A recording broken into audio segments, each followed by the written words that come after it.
getting hit multiple times coming out of that bike section. More drivers coming to blows.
Well, hello and good afternoon, everybody. Welcome back here to Slow Motion Broadcasting, and welcome back to the Formula Ford Weekend Warriors. This is round number 7 of this season, coming to you today from Brands Hatch. My name is Ron Maunz. Alongside me in the commentary booth is Guido Marzucchi is our producer for today's broadcast. Welcome back, Adam. Been a long time since we did one of these Weekend Warriors shows. The old crew is back here at an old school racetrack. Brands Hatch has been the site of the Formula Ford Festival for the past couple of days here on iRacing, but now we're here for the Weekend Warriors. Definitely a bit of a longer race compared to the festival, but we have still got some action-packed racing to look forward to here today.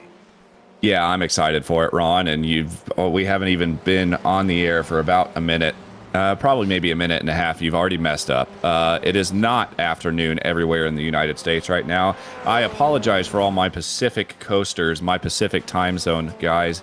It is only 9:40 in the morning here, so get it right. But it should be a good one, Ron. I'm super excited. Obviously, Brands Hatch, we were talking about it before we started the race, before we started the broadcast. It can get a bit hairy. Turn 1, downhill, get really weird sighting, and then up into turn 3 where all the gravel is going to be fun. But I have a bit of a quote here from Murray Walker I want to talk about, and then I'll hand it back over to you. It says, "Why the authorities spend millions of pounds trying to turn Silverstone into a great circuit when we already have one in Brands Hatch is a mystery to me." And I think he's honestly correct. With all the elevation changes around here, it should create some very, very good racing. Obviously, with the festival that's been going on this week, a lot of these drivers should have quite a bit of experience around here as well. Oh yeah, this track is absolutely epic, and it has been one to play host to many a weekend Warriors race over the years, whether it be the Formula Fords or the Formula Vs. I think the Spec Racer Fords have run here occasionally, but I usually just think of the Formula cars as running here. F1 did race here for a brief period of time, and so did IndyCar on only 2 occasions, once in 1978 and the last time in 2003. But this track, this Indy circuit, that's the reason why they called it that when IndyCar made their appearance here back in 1978. But this track is super, super peculiar. Only 5 turns on this very short layout. Gonna see the shortest laps all season long, and probably gonna see the closest qualifying session all season long as well. But before we get too lost up in qualifying, let's take a look at the championship point standings as we head off into the 7th round of the championship. Already halfway through the season. Time flies when you're having fun.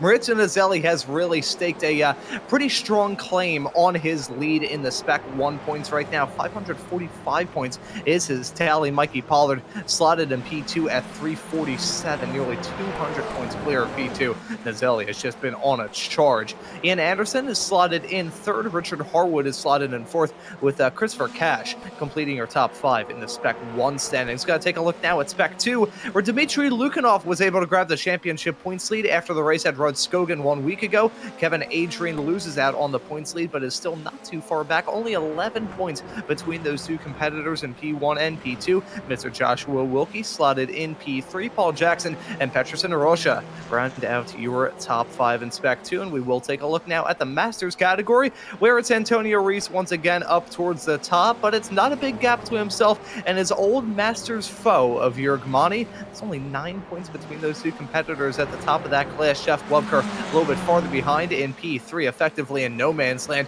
with Jim Brewster and David Lehman rounding out your top 5 in class. That's how it looks in all of our point standings as we head off into the second half of this season here at what is a strange racetrack to be sure, and a very short one. Yep, and we are about to be going on board here with Graham Hunt. You're going to see him coming across the line and going into just turn 1, like we were just kind of talking about. A bit downhill, bit weird, bit unsighted there. We see some smoke actually from a car ahead of him. But now going to be going up into, well, I mean, turn 2, I guess, turn 3 of Druids, and we're going to see more and more gravel on the track unless iRacing has updated that, which I doubt they have. Now going through the Graham Hill Bend, you're going to use as much of that racetrack as you can on the exit there. You can see that kind of fake grass area there on the right-hand side. That's where you get your speed from. Now, Hunt, you're going to have to dive low here going through Clark Curve, and this is the corner that goes on for absolutely ever. It's still going. It's still going. It's still going. It is absolutely still going. It's still happening, and we're finally coming now down the front straight to finish your lap, and he finishes that probably in the 48s, maybe a low 49, but like you said, Ron, very, very quick lap. Yeah, super duper quick, super duper high pace. These competitors don't have a lot of time to breathe on this configuration. I mean, hey, the Brands Hatch Grand Prix circuit, as I perfect time to have a damn helicopter flying over my house. This Brands Hatch circuit, even in its full configuration, doesn't have a lot of room for any chance to breathe for these competitors, but on this Indy circuit, you gotta be kidding me. It's basically, it's like the olden days of racing where straightaways were rather non-existent. So we'll have to see how these competitors will have to worry about that between now and the very end. As we look through at the moment, this is Nick Sigley slotted in P11 in the number 26 car. Drivers already saying some times at the moment here. Jake Williams holds on to the pole as it stands right now. Mikey Pollard is only 0.02 of a second behind, though. That is incredibly close at the top of the board. We're expecting close qualifying, and we have most certainly gotten it, and we still have 6 minutes left. Man, you got me when I was drinking coffee there, Ron. Yeah, sorry. Yeah, it is going to be a very quick laps, like we're saying, which is good. These drivers are going to be able to get some time here to get some practice if they haven't done so far in the hour-long practice that they had before the race. And we did actually see Stevie Ray coming into turn 1 right now. Well, maybe. I don't know. I got something weird going on with my cam packer on. I'm going to give it back to you. Yeah, those darn technical issues. It's an iRacing broadcaster's worst nightmare. I can tell you that much for sure.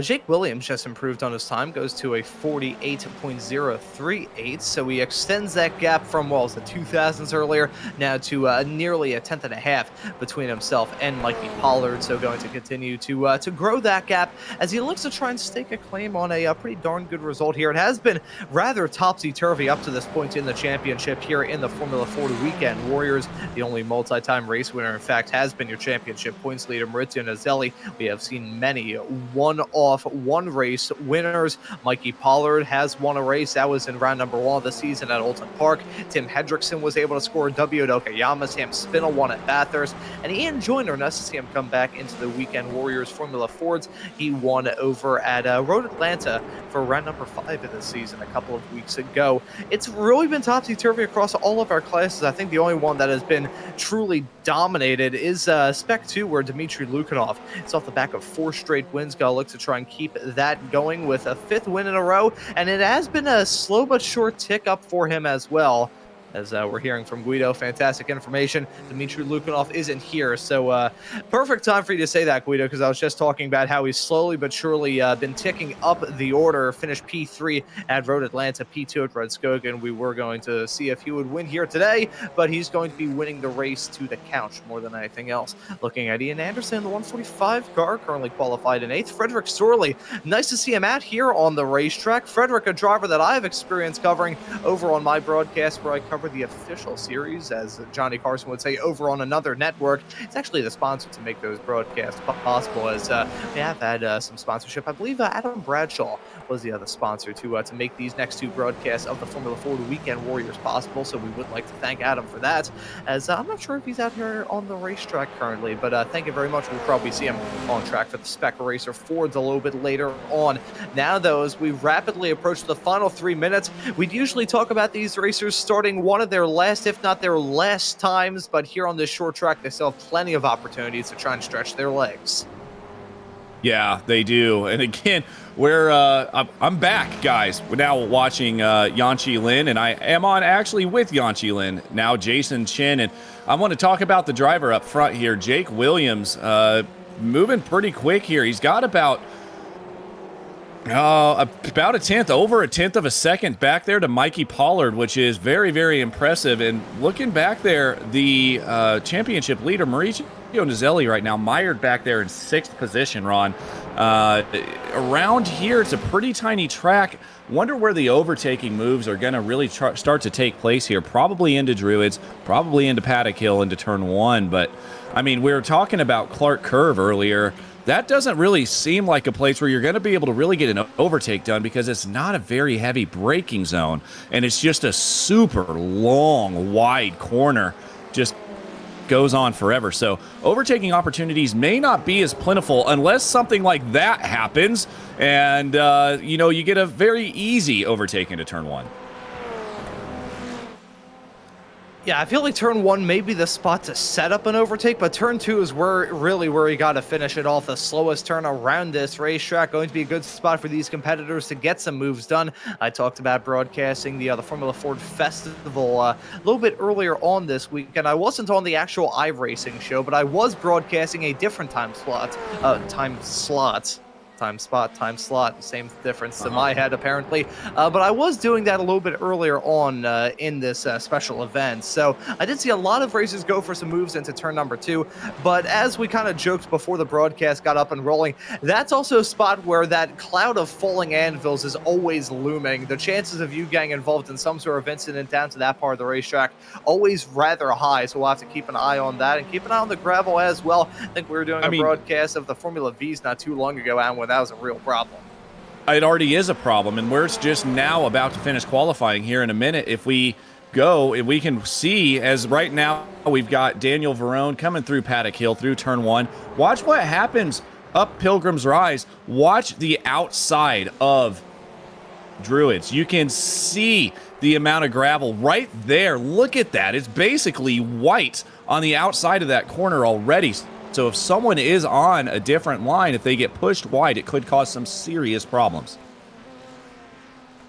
Yeah, as I was saying, I think I remember us doing a Formula V broadcast here at the start of Season 1 of 2025, and it was right as they brought out the brand new gravel physics of the gravel getting spread out onto the racetrack, and that was pretty bad. I mean, we got to that point in that race, and even though those races are 10 minutes shorter than these Formula Ford races, it was still just absolutely caked in gravel all through that part of the racetrack. That turn looked about as stoned as the extras in a Snoop Dogg music video. It was not good at all. The checkered flag out here in qualifying. Jake Williams still holds on to that provisional pole position as we follow Maurizio Nazelli at his way down into turn number 5. The driver of that number 47 car has been the top of the top throughout most of the season. Let's see what he can do in his last qualifying time as he comes onto that start-finish straightaway. Will it be the pole from Nazelli? Will it be a spot higher than P7? Come to the line. Does he improve?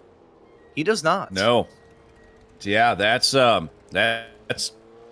wouldn't say it's cause for concern for Mauricio, as we did see the points, and he is, well, I don't want to make everybody else feel bad, but I mean, if Mauricio were to take most of the rest of the season off, he could probably still win this championship. So I don't think he's super worried about being back in 7th position, but with as good and as dominant as Mauricio has been this season so far, it is interesting to see him back there in P7. But Jake Williams, a driver up there, the number 18 car, again, over a tenth, almost 0.2 of a second quicker than Mikey Pollard. It's rather fascinating to see Maurizio Nazelli look to start this race in P7. He has had a perfect record up to this point in the championship of starting from the front row. The only time that he didn't start from the pole, in fact, was at Bathurst when he joined James Berry on the front row. So surprising to see him a little bit farther in the back. And nice to see Jake Williams start this race from the pole position. And speaking of that starting grid, let's take a look at that right now here for round number 7 of the Formula Ford Weekend Warrior. Jake Williams will start from the pole position, a 48.024 to grab that pole. Mikey Pollard, after being out of commission over the past couple of weeks, still wants to have a shot at the championship as he'll join Williams on that front row. Mario Ross will start in 3rd alongside Frederick Sorley in 4th. That'll be Richard Harwood starting alongside Graham Rory Hunt in your 3rd row, with Nazelli being joined on the 4th row by Ian Anderson. Yanchi Lin, nice to see him out here on the racetrack. I know he's been getting in some good seat time in the Formula Ford Festival. He will be joined on that 5th row, rounding out your top 10 by another Weekend Warriors veteran in the form of Jurg Mani. Daniel Verone going to be starting in P11, and Hulkonio. It's not Antonio anymore. Antonio, you are now Hulkonio starting in P12. Jason Chin starting 13th with Nick Sigley in 14th. David Lehman in 15th with Andrew Hurds starting in 16th place. Paul Jackson, Kevin Adrian 17th and 18th. Chris Murakami and Alan DeGasis round out your top 20. And looking through the rest of the field, we got Peterson and Rocha starting alongside Andrew Love in P21 and P22. Stevie Ray and Michael Nelson will start in 23rd and 24th. Right behind us, Michele Vaglini alongside Dan Witzak. Russ Telker will be joined on the 14th row by Peter Maddox, and that will round out your field here for round number 7 of the season. Waiting to see if Peter Maddox will actually join us here in this race, as he is currently in the pits waiting to join this provisional grid. He will before not. we get this pace lap up and rolling. I think he may end up missing the boat quite severely there. But either way, 27 starters for a very small track. Yeah, Peter Maddox, I heard in the pre-race, in the practice, I think he's got some actual real life stuff going on today. He just wanted to go out and run some laps with those guys, so Peter will definitely not be taking the grid. And I hear from my producer, who is already talking in my ear like the Italian he is, telling me that Sigley is not taking the grid either. So got a few open spots here on the grid, but they are not open on the front, Ron. Williams and Pollard pulling away. So here we go, the short pace lap to get this up and rolling. It is a full lap, but it's a short lap this, so we don't have a lot of time to really get the juices flowing before we get the 7th round of the championship up and rolling. I want to go through the rest of the calendar because we have got some darn good races to look forward to. Brands Hatch, of course, here today. Long Beach next time out. Oran Park, Sonoma, Lebanon, and Watkins Glen on one of the NASCAR Cup configurations going to bring this season to a conclusion. And of course, you'll be able to catch all of the action here on Slow Motion Broadcasting. If you want to put your name on this fantastic Formula Ford racing here every single Sunday, you can by joining the SMB Discord server, getting in contact with Stevie Ray, and wondering what you can do to bring this fantastic racing action to life. But let's get up and rolling from the 7th round of the season. Waiting for that green flag to come out on that start-finish line. The flagman has it in his hands, bringing this field down to a crawl. It's a green flag Zet, and the drivers are on their way. Drivers already running off into the dirt a little bit farther in the back. I think that may have been not sure if that may have been Cash with the moment heading off through there. Oh, that's a driver running off big time. That, I believe, was Andrew Love as the field heads their way up the hill into turn number 2. A very smooth start at the front for Jake Williams as everybody's squabbling behind. Yeah, and there's already some gravel being contributed to, or being deposited to the racetrack through Druids. That's going to get worse and worse as it goes on. Jake Williams, though, still in P1. Mikey Pollard very close in tow. Nose to tail, really, so far, there's not many gaps forming. Now, I'm going to expect that to change. This is not a very big draft track, except turn 1. We've got a car wide as well, but doing okay. Keeps it on the track. Here comes Jake Williams already crossing the line. This is a 40-minute race, and they completed lap 1 within a second, or within a minute. Man, I really need to learn how to talk. But, yeah, this is going to get interesting here. When are we going to start to see moves being done, or will Jake Williams just get away? He's going to probably try to get away here because the battling is not going to be the greatest due to the lack of draft, but at that same time, if they are battling, it is going to cost quite a bit of time. Yeah, once we start to see these racers really begin to throw haymakers at each other, that will be when it gets really nerve-wracking out there on the circuit. Still, everybody packed in like there's nobody's business. The top 25 and really the 25 cars that are out there on the racetrack as Andrew Love towed it back to the pits and has called it a day. I think he's getting some practice early in for the rather intriguing race that we've got for the Spec Racer 4s a little bit later on as contact being made, hang down into 1. Richard Harwood spins off the circuit. It was an attempted move down into 1. That's always a dangerous spot to try and get an overtake done. Right as I was saying that the field was still packed in like nobody's business. Now we've got a break with that contact going on right towards the front. Looking here at Mauricio Nazelli as well. He is up a couple positions here, up into P5 at the moment, making some moves, but that lead pack is already starting to get away. Jake Williams up to 0.4 of a second, so Mauricio's really got to get some moves done here. And looking at the replay here into 1, Ron. As we see these drivers head their way off through into 1, that's Andrew Love just running for a trip off into the gravel. Some huge damage on that race car. I think I could see the front right wheel completely snapped off. And there you can see what caused it. That was a gutsy move to get this race up and rolling, I believe, unless I'm very much mistaken. That was, I don't figure out who that was there. I will touch that. I think that may have been Michael Nelson in the 959 car that went for that gutsy move to get this race up and rolling. As we take a look at some more drama, this was what happened to Richard Harwood. Contact being made back down to turn number 1. Figure out who that was right behind. I think that may have potentially been Frederick Sorley, perhaps? Yeah, I believe it was, and that's unfortunate there for Harwood. Looks like Sorley may have just missed the braking zone. I may not have been Sorley, actually, because he's still up there in that lead pack. We will figure that out. Definitely was not Sorley. We will figure it out shortly, but doesn't matter now. We're still going up back to the lead pack, and this has closed up quite a bit. Jake Williams now only 0.2 of a second ahead. There's that blue car that we were trying to find. But yeah, that's it's Graham Hunt is who it was. It's still extremely tight back here. Way too tight. Too tight. Massive crash going through Graham Hill Bend, Ron.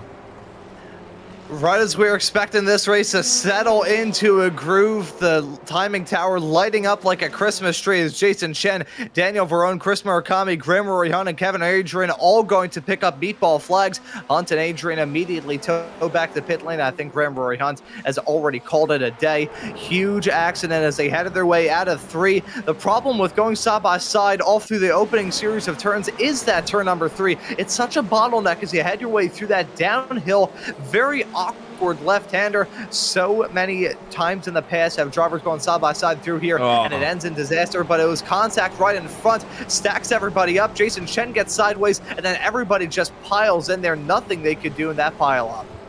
Yeah, that is unfortunate. Where do you lift there? It's such a quick corner. If you lift, you're going to get run over, and I think that's why a lot of those drivers that drove into the scene of the accident didn't lift, because that's what caused it in the first place, were drivers lifting. So you can see here, smoke everywhere, nobody lifting. Murakami goes straight. It just arrives at the exact wrong time, loses his right front wheel. Just unfortunate spot to have an accident.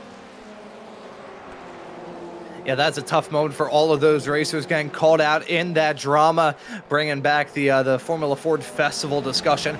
Those races are rather synonymous for being just absolute pandemonium and pure bedlam, and we're already seeing that here in the early stages of this race with only 20 cars out there on the racetrack. Actually, you can make that 21, 22 as many other racers are looking to rejoin the racetrack as they repair the damage from that incident earlier, but only 20 cars currently on the lead lap, and probably gonna have to worry about lap traffic a little bit later on. I'll touch on that in the not too far off future. For now though, we take a break from the action up at the front to look at your Masters leader of Jurg Mani. As everybody else has been throwing bare knuckle fists at one another, Jurg Mani has just been quietly sitting there inside the top 10, holding on to the Masters lead, and quite comfortably so over the rest of his competition in that category. Certainly some drama breaking out around him helped him hold on to a very cushy gap in that category, but either way, as everybody's been fighting out in the parking lot in front of the Walmart on Black Friday, Jurg Mani's been sipping nice hot coffee in the cafe right by it.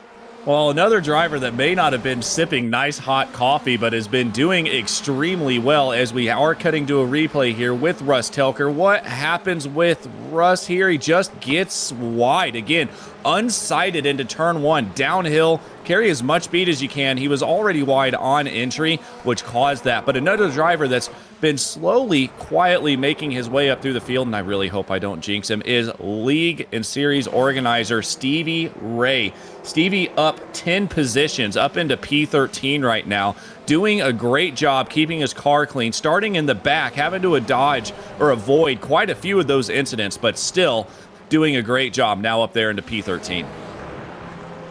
Yeah, I've been on a bad streak as of late of throwing commentator shinxes at people like it's going out of style, so I'm going to shut my mouth and just talk about what's going on out there on the racetrack, because I do not want to get myself taken off of these Weekend Warrior shows.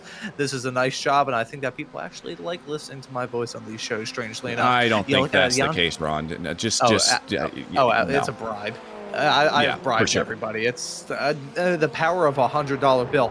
Yanchi Lin holding on to 4th at the current moment, has his own little pack with himself, Frederick Sorley and Maurizio Nazelli. Nazelli still on the back foot after that somewhat disappointing qualifying session earlier on. We'll see what he can do. He's been in tough situations like this before, and even with that comfortable points gap, he still wants to try and get the good results here. I know the driver that Nazelli is. I know that he wants to go out there and go trophy hunting. We'll see what he can do as he's still down in P6. May have to worry about the strategy a little bit later on in this race. Waiting to see the first round of pit stops. If anybody is going to come in, it's going to be the driver right in front of the one we're focusing on right there, Richard Harwood. Stevie Ray would be the one to come down pit lane first, and Richard Harwood would have a nice gap grow out in front of him as a result. Yeah, absolutely. Stevie, whenever this pit window opens, it's between Hulkonio and Stevie to figure out. They both like to battle, I think, for the first car in the pits, unless Hulkonio has changed his MO. But as of this moment, Stevie just gets passed by Harwood. Stevie kind of let him go, I think. Stevie knows where he's at right now. Stevie knows he's having himself a great race. Up again, well, now only 9 positions after getting passed by Richard Harwood, but Stevie holding his own at the moment. Looking here at Michele Vaglini, what happens going into turn 1? Is it going to be another That looks like a hardwood, a hardware failure if I've ever seen one, Ron.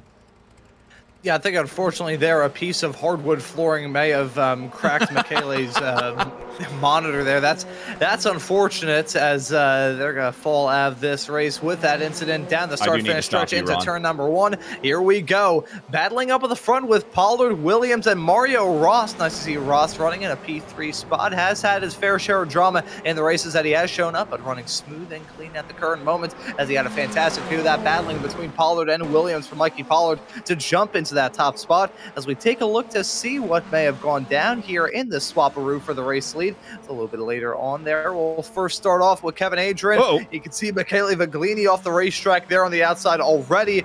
As let's see what happened to Adrian down into turn number 2. Oh, no. Well, nope. Oh. Well, I think he was just getting off the racetrack there. That is not the best spot to spin, as we know. And I do want to apologize. My Italian, wonderful guy, by the way. Don't listen to what anybody tells you about Guido. He is the best guy ever, 100%. He just decided to correct me because I'm American, and I have no idea how to pronounce foreign names. It is Michele Viglini, so I'm sorry about that, and you can thank Guido for correcting me in the nicest way possible, because he's an Italian and they're all nice. They're great people. See, now you know the school that Charles and I have had to go through over the past couple of seasons here on these Weekend Warrior shows to learn the Italian pronunciations. And that comment right at the start of that as well. I can tell that Guido has taken some advice from me to learn the other $100 paycheck bribe deal. No, I'm kidding. Guido. But Russ Tucker, he goes off the track heading down to turn number 5. That's a risky comment for me to make, considering he has the power to cut my microphone. Oh, he clips the grass. Quick little half spin, so easy to make as you head your way through that never-ending turn 5. I'm probably going to pick up an unsafe pit entry as well. Yeah, I think Russ just said, screw it, I'm this close to the pits, might as well go in anyways. Now the question is, I don't know if has the pit window opened yet, because I don't believe, unless we missed it, Stevie Ray is still out there on track. No, he is in the pits. The pit window is now open. Stevie Ray on pit exit has just exited the pits. So here we go. Here come the pit stops. Now Stevie is about 47 seconds behind Hulkonio. I wonder if Hulkonio is way down there. Did something happen to Antonio Reese? Was he involved in that? He was involved in that early massacre. Okay, that's making more sense. Excuse me. Now on board with Peterson Roca, and there's all kinds of stuff going on right now. Michael Nelson off into he joined. Okay, that could have ended in disaster as Michael Nelson had a half spin through turn number 1. Antonio Reese nearly piled into that, and I nearly sang the Macarena. Let's take a look at this moment from Nelson as he headed his way into turn number 1. Clip the grass on entry. Easy mistake to make in these cars, and just goes for a half spin off into the gravel. We talk about the gravel. Oh, holy cow. Yikes. Let's talk about the gravel heading off through turn number 2 and how that's going to be a big factor. The gravel through 1 is also pretty brutal as well. This is an old school track in the sense that you don't have any asphalt runoff area to speak of, frankly. It's just racetrack, small little curb, and then gravel. Maybe a little, like 3 feet of grass that I usually equate to just being 3 feet of hope. Yeah, absolutely. Sorry, my voice changed there a little bit. They're going to be going 2 wide through Druids. And it looks like they are able to get that done right behind who we're watching here, Paul Jackson. And that was Antonio Reese that gets that move done, moving himself up. Now P15, going to have to get a lot more further up the track than that to catch his old friend Jorg Monty up there sitting in P7 right now winning Masters. As the fastest lap of the race goes to Mario Ross. He's still setting some good lap times in that number 78 car and just set the best lap time, so well done to him. Talked about this a little bit earlier on. Mario Ross has run into some difficulties in the races that he has run. Usually has speed running, picking up those incident points and getting himself a drive-through penalty as early as possible, but running smooth in this race right now, holding on to P3, and we'll have to see what do between now and the very end, as he cannot be too settled into a groove, as Yanqi Lin has closed up that gap. About 1.4 seconds separate these top three and the pack of Lin and Sorley right in tow. They have shook off Azelli like a bad case of the fleas, though, so it looks like those two just going to be the ones trying to hook up to that train a little bit farther up the road. Yeah, and I have just heard from the producer, we have 7 DNFs already. You can see down there at the bottom of our timing tower. From Russ Telker, Michele Vaglini is still in the pits. Kevin Adrian, Graham Hunt, Andrew Love, Nick Sigley, and Peter Maddox all out of the race so far. It's going to be interesting. Oh, through Druids, they're too wide. Antonio Reese going for another move, makes it happen. He is being very brave into Druids, Ron. Yeah, Antonio, after that setback, heading off through that section of the racetrack out of turn number 3 earlier, wants to try and get back up into a good spot and maybe try and contend for another Masters win this season. We'll touch on that in a few moments as side-by-side racing between Andrew Herds and Ian Anderson. They come across the line to begin another lap and head their way down into turn number 1, with Herds getting that move done rather comfortably slow to jump his way up into P8. Keep an eye on Anderson, though, as he's right in tow, closing up that gap. Doesn't go for it. Down into turn number 2. Bit surprising. These drivers can't battle too hard, though. Let's look at David Lehman, your current P2 runner in the Masters category and P10 overall, slowly but surely reeling in these racers as they duke it out for that spot right in front. Yeah, Lehman is licking his chops, hoping they keep racing. I've been watching this battle on the timing tower here, and it looks like they've been basically going too wide through 1 and 2 the past couple laps here. Look at the amount that Ian Anderson was able to close up through Clark curve. Anderson is not a slow driver either in these cars. I'm surprised to see him as far down as he is. He is normally a very fast driver here. Speaking of a very fast driver, Jake Williams is starting to pull that gap out just a little bit, almost up to 0.5 of a second. Mikey Pollard not letting him get too far up the road here, though, Ron. Pit stop's going to be coming up here probably pretty soon for these drivers, and I don't quite know what's going to happen. They're going to have to come in, and hopefully, maybe if I was them, I would probably wait until everybody else comes in so they don't come back out into traffic here. And I was just going to say that, talking about the traffic dilemma for these competitors. We usually talk about the traffic, but we usually run on much larger racetracks where you can find a small little window. I wonder, Guido, if it's at all possible if we can pop up the track map graphic so you can see how spread out this field is at the moment. We started off with a hard clump of cold butter, but as we've slowly but surely warmed up in this race, that butter is all around the piece of toast at the current moment, and no part has gone unspread. So you don't really have a window to find yourself in. If you come down pit lane, you're pretty much just going to have to make the best out of a bad situation. Think, okay, what's worse? Do I want to be in a room with an angry tiger or an angry orangutan?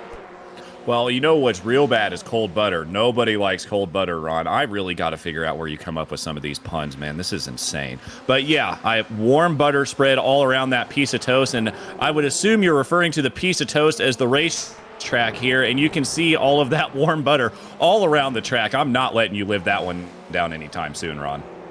Oh, absolutely not, as you shouldn't. Yanqi Lin and Mario Ross now battling for the final podium spot, and through into P3 goes Lin, already up 6 spots from where he started in this race. Well done. And to touch on the point that you raised, I don't know where I come up with this stuff either. I've actually had an idea of what I can do for next season for the Weekend Warriors, and I'm calling it the Fishbowl. What I'm going to do is I'm going to sit my butt down for a whole day, come up with various phrases, and put them all into a fishbowl. And then before a broadcast, I need to yank out one piece of paper, pull out some sort of metaphor, and I have to use it at some point during the show. That's the idea that I've got going right now, and I'll have to workshop that between now and the end of the season in December. Speaking of metaphors, guys, we are watching a bit of some gaps form here, other than Mario Ross and Frederick Sorley back there still fighting there for P3, P4, P5. Yanqi Lin leading that train around. But if you think this racing is good and this action is good, we just tune in. Stay tuned about an hour after this race ends. Spec Racer Fords, again, Weekend Warrior is going to be coming up around the Chicago street course. And boy, do we have some metaphors ready for you for that one as well. I've got Guido talking in my ear, but I can't hear him because I'm talking, and I'm going to keep talking. Oh, yes. Jake has definitely pulled away now. 1.4 seconds and still pulling that gap out. And the reason this is happening here, Mikey Pollard about 1.2 back, but Yanchi Lin, Mario Ross, and Frederick Sorley are locked in a P3 battle at the moment. Yeah, that top three battle has really dissipated, but the battle for P3 is very much so on. Yanchi Lin holding on to that spot right now. Mario Ross and Frederick Sorley right in tow. That's a pit stop from Michael Nelson. He comes in from P16 in this race. We'll have to see if anybody else is going to shadow that call in the not too far off future. As Yanchi Lin with a drift off through 5. Keeps it going in a straight line, but a bad exit onto that start finish straightaway. Here comes Mario Ross. Will he go for a move on the inside? Will he go for a move on the outside? He looked on the outside. Don't do it. He goes for the inside. Side by side racing into one doesn't work, and I think that both of them know that. They single file out as they head their way down the hill, down the descent into 1, now through 2. Some dust getting kicked up in the air as Lin goes off the track, Ross goes off the track, and Frederick Sorley trying to pick his way through the smoke as he holds on to P5 and 45. Yanchi Lin is absolutely driving the bollocks off that car. I think that's right. They're on an English track, so I had to bring up some sort of English term. That's probably extremely wrong, and I apologize to all of the English drivers that I probably just offended. But Yanchi Lin up 6 positions, trying to pull a gap to Mario Ross, and maybe he can catch Mikey Pollard. Yanchi is running some of the fastest laps out on the track right now. His best is a 48.08, which makes him the fastest, best lap driver on the track. We've got Mario Ross, though, in the pits. Looking at the last lap for Yanchi Lin, 48.32 compared to Mikey Pollard's 48.47. So Yanchi is a bit quicker than Mikey Pollard. The question is, Ron, does he have enough time to get to him? And that is the real question. Yanchi, a very quick racer in these Formula Fords, a driver who we all have experience covering in the Weekend Warriors world. He is a darn good racer no matter what kind of car you put him in. As a very long stop for Mario Ross, he is still down in pit lane. In fact, he's now out and away, but down in P15, a disastrous run through the pits for Mario Ross. Gonna get the final times for you here in just a couple of moments time, but that was painfully slow. 27.67 seconds down in the pit stall. That's 51.9, nearly 52 full seconds down in the pit lane altogether. Compare that to everybody else's pit lane times that are firmly in the 30s, if not in the very low 40s. That is a big kick in the shins for Mario Ross. He was putting together a very good race, but unfortunately, I think the falling anvil of pit strategy has been the one to strike him. The dreaded tire. Yeah, he is a lap down now. The dreaded unchecked tires, I have a feeling, is what happened there. iRacing loves, even if you ask it to uncheck tires, sometimes you don't hit it right on the money, and iRacing loves to not tell you you're taking tires until your car's already up in the air. And as we know, it takes forever to change tires in these Formula Fords because they aren't supposed to do it during the race. So that's probably what added that extra 20 seconds on Mario Ross's time. Back there in 15th position now. Something must have happened to Stevie Ray as well. He was the first one to come in. Mario Ross still ahead of Stevie Ray. 14 seconds, actually, ahead of Stevie Ray. So wonder what happened to him. Maybe I'm not going to call him slow. He's definitely quicker than me in these Formula Fords. But, yeah, maybe just kind of going on his way, but something I almost have to believe happened to Stevie Ray, Ron. Yeah, I think even though I wanted to prevent a commentator's jinx from coming down on him, I think I may have summoned it anyways to Stevie, drop it down to P16. So if you would like my slot here in the broadcast booth here in Slow Motion Broadcasting, why not email your resume and show reel at slowmotionbroadcasting@gmail.com. Let's take a look at the moment from Michele Viglini in the number 23 car down into the turn. Similar moment again. Did rejoin the racetrack, but I did see come back to pit lane there. That's different moment, same exact part of the racetrack, and same exact sort of deal. That is a very weird incident for the hardware to fail at the exact same spot that it did. Could be software as well. I mean, black screens, the dreaded black screens, the dreaded stutters that iRacing gives you sometimes, but that is just very weird to see Michele do the same thing twice. But nonetheless, Paul Jackson and Peterson Roca up here in a bit of a battle at the moment. Excuse me, sorry, Guido? for the S2 lead. So this is going to be we got a bit of a battle going here. Looks like Jake Williams is absolutely starting to blitz the rest of the field. 23, over halfway done with this race, and he is 2.5 almost seconds ahead of Mikey Pollard. But yeah, looks like Paul Jackson is starting to get it together here, trying to get up to Peterson Roca, and he's making some very good moves. Looking at lap times here, last time for Mr. Paul Jackson was 48.98. Peterson was 49.04. So Paul going for the move here into Druids. But not able to get done fully, heading down into turn number 2. But Paul Jackson certainly looking to try and grab this spot with a slot open here in the Spec 2 category, considering Dmitry Lukinov off the back of 4 straight wins is not here today. The fact that Kevin Adrian has run into some difficulties and has added this race, and the fact that your race 1 winner in the Spec 2 category at Oldham Park of Alexander Gorson is not here today. That is a good opportunity in that Spec 2 category for somebody to grab their first win of the season. And with the drama befalling everybody in that class, it looks like it will come down to a battle of nerves between Rocha and Jackson between now and the end. Looking at this battle up towards the front of the field, though, Mikey Pollard, Yanchi Lin, and Frederick Sorley going to duke it out for the top spot. Sorley, last time by, I believe, set the fast lap of the race too. So these drivers really starting to converge in on each other as we get closer and closer to those impending pit stops. Only 15 minutes left on the clock. Yeah, they really are. Yanchi Lin is pulling Sorley in that small draft that these Formula Fords get, and Yanchi is closing onto the back of Pollard as we've got Ian Anderson and Andrew Herds still battling out there on track. Anderson going to the inside, 2 wide through 1. Anderson has to hold the inside line to give Herds that room, and that's exactly, Herds has to hold the inside line to give Anderson that room. That's exactly what happens. You need to use all of turn 1 to be able to carry that momentum out and up the hill, and Ian Anderson does make the move on Andrew Herds for now, but Yanchi Lin, 0.7 of a second, and again, Frederick Sorley is just stuck to the back of him like glue. They are going to get to Mikey Pollard. Frederick Sorley runs another fastest lap of 48.020 compared to the leader, Jake R. Williams, 48.128. So Jake is actually starting to Yanchi's pulling these drivers up to Jake, so Jake better start paying attention to what's happening in his mirror. But Yanchi still has to get past Mikey Pollard first, and that is going to be a task in itself.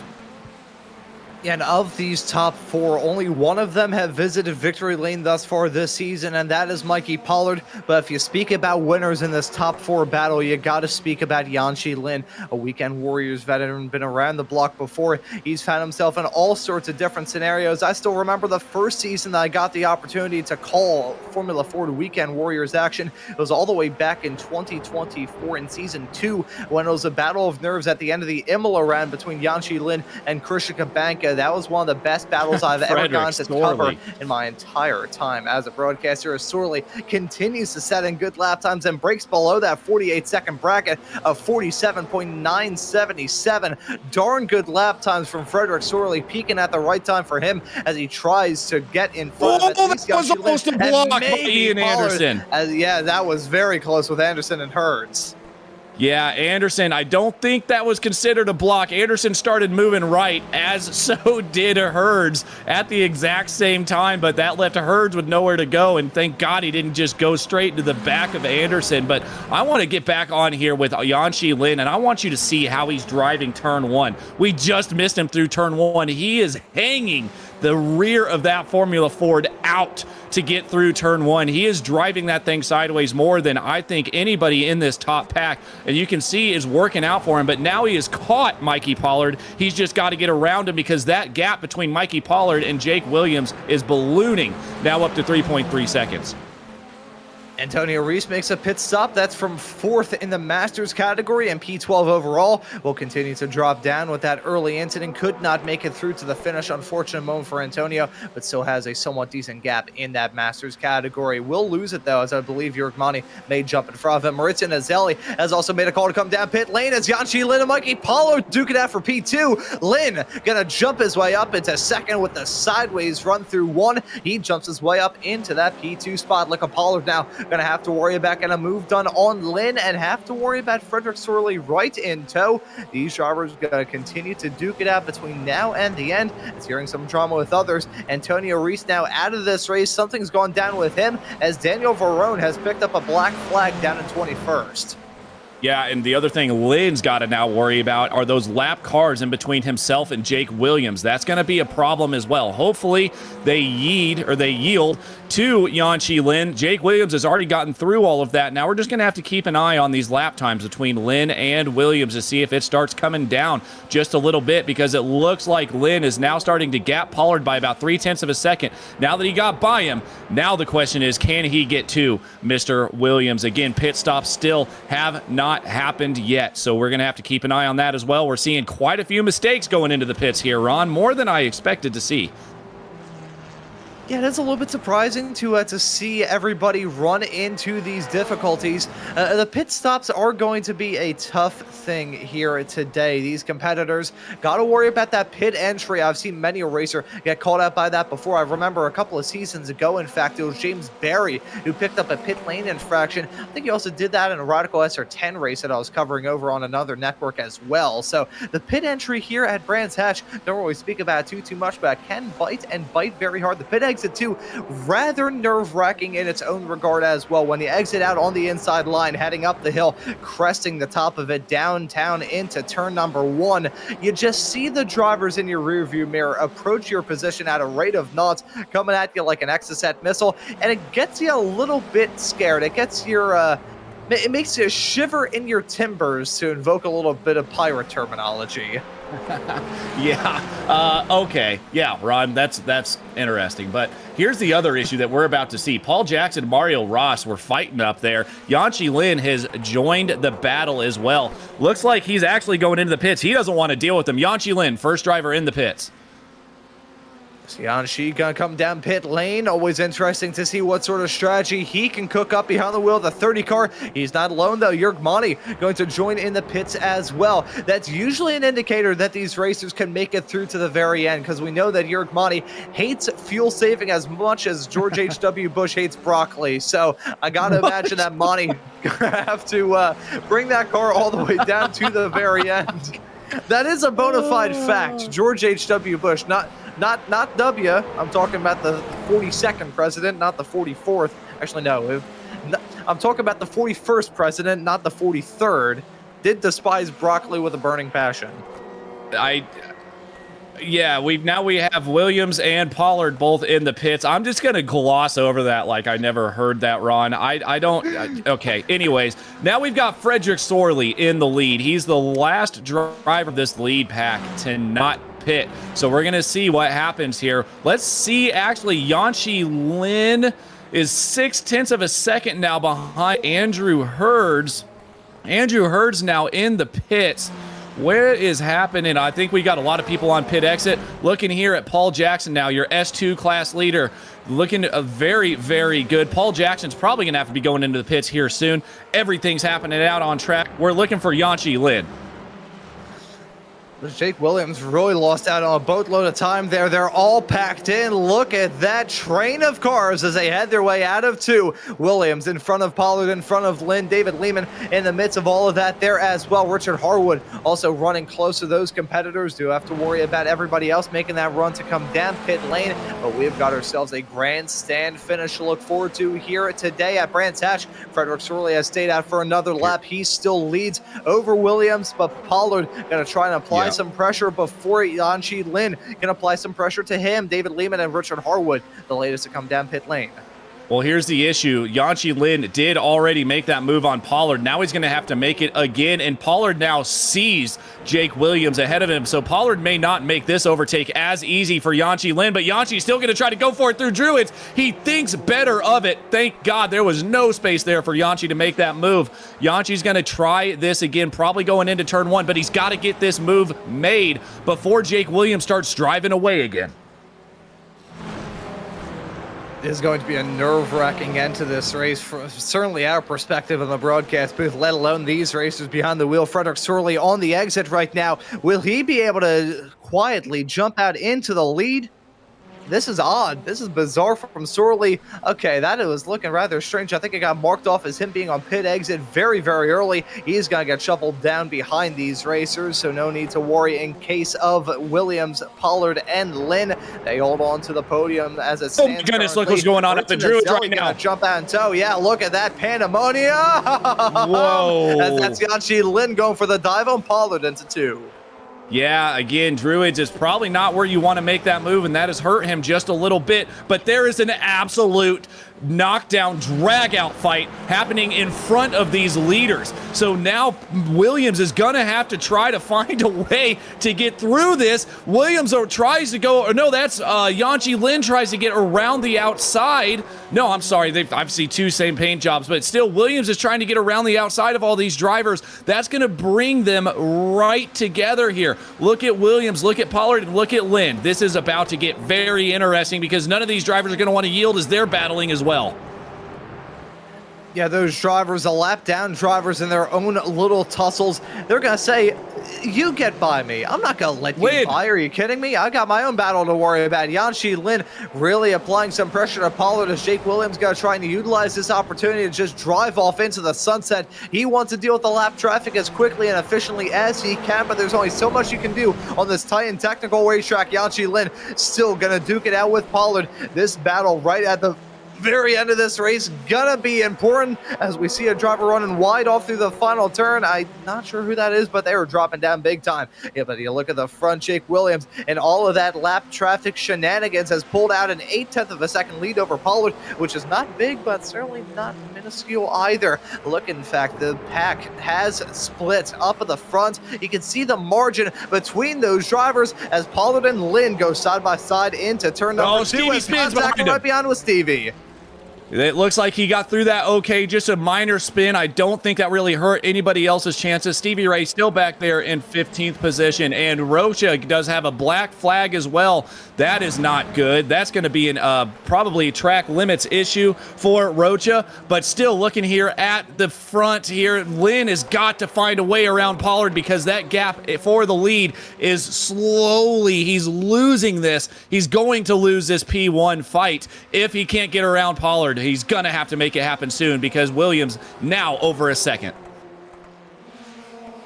Yeah, Jake Williams did everything that he needed to do in those lap traffic encounters to just drive off into the sunset. Holds on now to a 1 second gap between himself and Pollard as Pollard has bigger issues on his hands. He's not worried about Williams farther up the road. At this point, he just wants to hold on to P2 as Yanchi Lin is all over him like a bear rug. Look at that gap, about 0.2 of a second now as they head their way behind the paddock into 4 and 5. Look at Lin. He's been oh so close, oh so risky throughout this race, and now it is time to pounce if you're Yanchi Lin.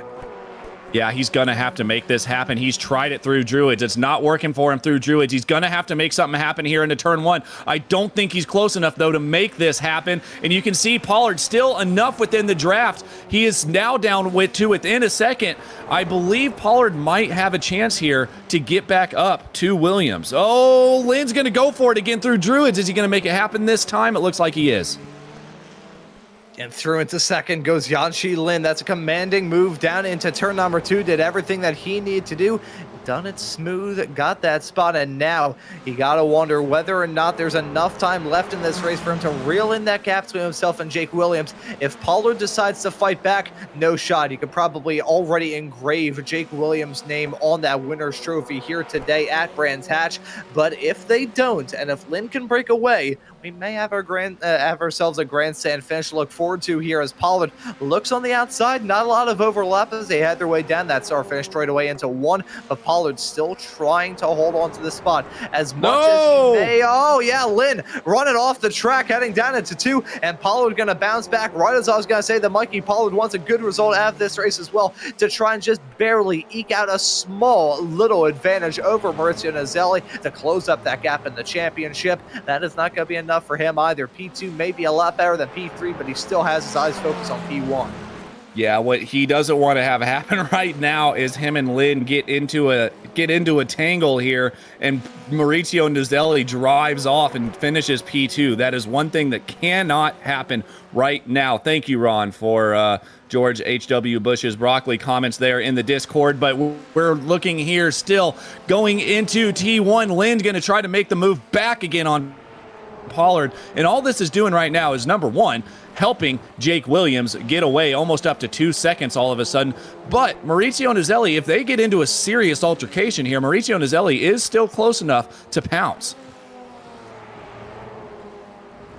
Yeah, so this fight at the end in all of these battles, whether it be this one a little bit farther up the road or the one a little bit farther behind, we have still got ourselves a lot of tension here at Brands Hatch for the 7th round of this championship. Williams on track for a win. Lynn and Pollard going to duke it out for the podium, as Maurizio Nizelli would need a miracle to close up to these competitors with an 8-second gap between himself and his main championship rival of Mikey Pollard. The white flag going to be in the air, not this time by, but next time by. It was rather close, though, between himself and Williams in terms of taking that white flag, but nevertheless, we still have a little bit of racing action left to talk about. Pollard gonna look for the outside move around the outside of Yanchi Lin into 2, not able to get it done. The inside is beneficial all through 2. You can't really make it work on the outside line, but Pollard's still gonna try and apply this pressure as expertly as he can. With 20 seconds left, though, on the clock, we jump to this battle that's been brewing for quite some time between Ian Anderson, Richard Harwood. They're side by side into 1. Look at Lehman and Hurst right behind, but my attention's on Harwood and Anderson. They're gonna duke it out. Look at Lehman, gonna try and stick his nose in that battle as well. Side by side they go into turn number 2, and that's gonna be the move from Richard Harwood unless Anderson can fight back big time on the outside. The white flag in the air. One more lap of racing action, and it was borderline for Williams taking that white toward the checkered, but as much as he's on track for a comfortable win, Lynn and Pollard on track for a hard-fought battle for the final 2 spots on the podium. Lynn covers it off into turn number 2. Pollard about a 1/10 of a second behind. Is going to take a lunge for him to try and go for it. Jason Shen running into difficulties. He's come down pit lane. Not sure if that's an incident or just running out of gas, but either way, got to take him out of a top 15 spot. Williams going to win this race. Lynn holds on to P2 as they head their way off through the final turn. Looks like Pollard won't be able to go for that move at the very end, but Jake Williams, after starting this race from the pole position, going to win this race in comfortable fashion at the very end, although it wasn't comfortable throughout. Jake Williams is your winner here at Brands Hatch. Yanchi Lin, Mikey Pollard complete your podium. Jörg Monty going to win it in the Masters category as he comes across the line to finish this race in P5 overall. Just saw a driver cross the line a little bit farther up the road to win in Spec 2, that being Paul Jackson, in a rather comfortable result with himself and Petrus and Rocha well farther behind as a result of some penalties for him. But well done to all of these racers, with the exception of the decent amount of DNFs. They kept it somewhat clean here at Brands Hatch. Yes, they did. Pedersen, Roca, Paul Jackson actually comes home your Spec 2 winner, so congrats to Paul Jackson as well. There were some battles there for a bit between himself and Pedersen Roca, but looks like Paul Jackson able to easily get that Spec 2 win at the end of the race. Waiting for some of the final drivers to cross the finish line here, and it looks like everyone has crossed the finish line. On to the results very, very shortly whenever we can get those up. Mr. Producer, come on, use that Italian internet and get us those results. Oh, here we go. Maybe. Nope, not quite. Nope, there they are. Jake Williams wins easily at the end, but as you said, Ron, was not easy throughout the race, with Yanchi Lin coming home 2.6 seconds behind. A massive battle between himself and Mikey Pollard for the last few laps of that race. Maurizio Nizelli does move up from 7th to 3rd, though, or from 7th to 4th, up 3 positions to finish P4. Jörg Monty, Masters class winner by quite a bit. Frederick Sorley in 6th, Mario Ross 7th, Richard Harwood, Ian Anderson, David Lehman, great battles. Andrew Hurds, very, very, very great battles there at the end of the race as well. Alan DeGasis comes home in P12. Paul Jackson, your Spec 2 winner, P13. Stevie Ray, Peterson Roca, Michael Nelson, Jason Chin, and Chris Murakami round out your top 18. And looking through the rest of the results, we got Dan Witzak in 19th, Antonio Reese in 20th, Daniel Verone in 21st, Michele Viglini in 22nd, Russ Telker in 23rd, Kevin Adrian in 24th, Graham Roy Hunt in P25, Andrew Love in P26, Nick Sigley finishes in 27th, and Peter Maddox did not take the start along with Sigley. So there you go.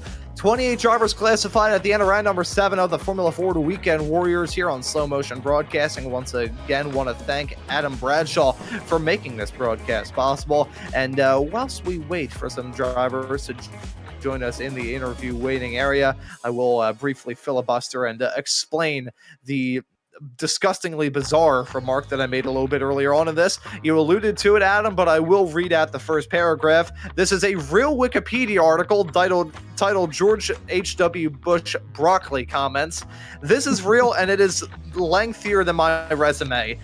During his tenure as the 41st President of the United States, George H.W. Bush frequently mentioned his distaste for broccoli, famously saying, quote, "I do not like broccoli, and I haven't liked it since I was a little kid, and my mother made me eat it. Now I'm the President of the United States, and I'm not going to eat any more broccoli." That is absolutely fantastic. That is absolutely great. They also, in this Wikipedia article, go on to mention like how the broccoli was seen as the vegetable of the 80s. This may actually be my favorite Wikipedia article of all time now. I thought toilet paper orientation was my favorite, but now this may have very well usurped it. Not seeing anybody join the interview waiting areas, have a chat with us. So Guido saying that nobody wants to talk to Adam.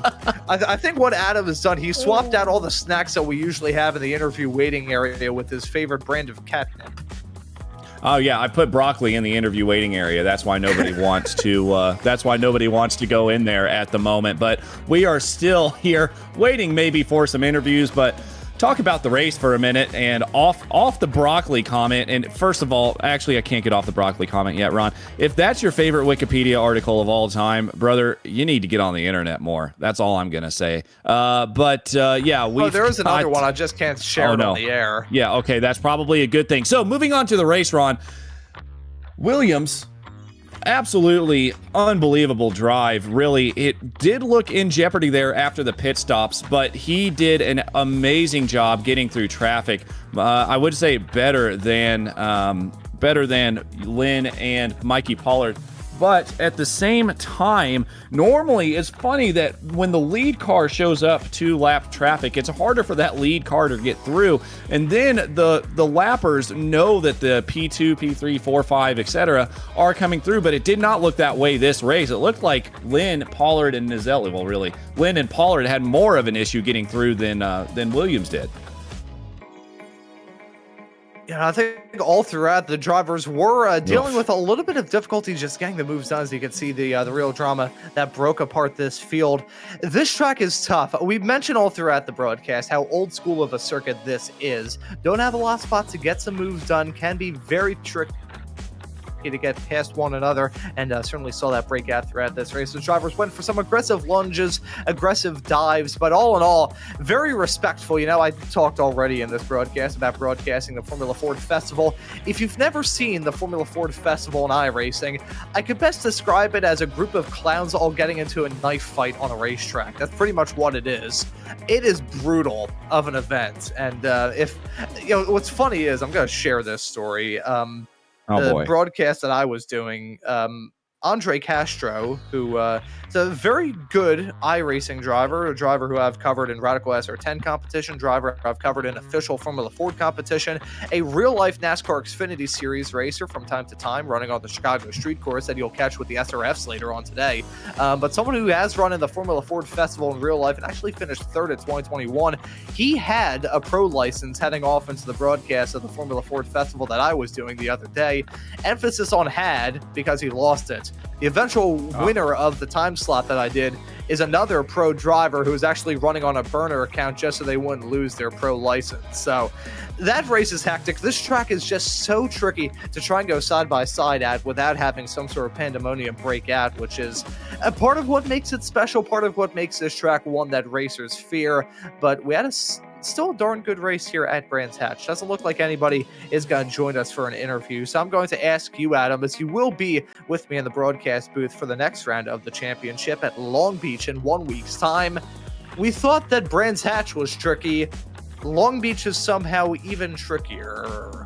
Yeah, that final corner there at Long Beach, it still blows my mind that any car can get around turn whatever that is, the final corner, basically full lock to the right. And then there's this pesky thing that sits in the middle of the racetrack. I don't know why the hell they decided to put a water fountain as a feature in the racetrack at Long Beach, but drivers have to drive around that as well, and there are going to be some issues there. I guarantee it. Walls like to pop out of nowhere. And speaking of walls popping out, we've got a race here in just a little over an hour's time.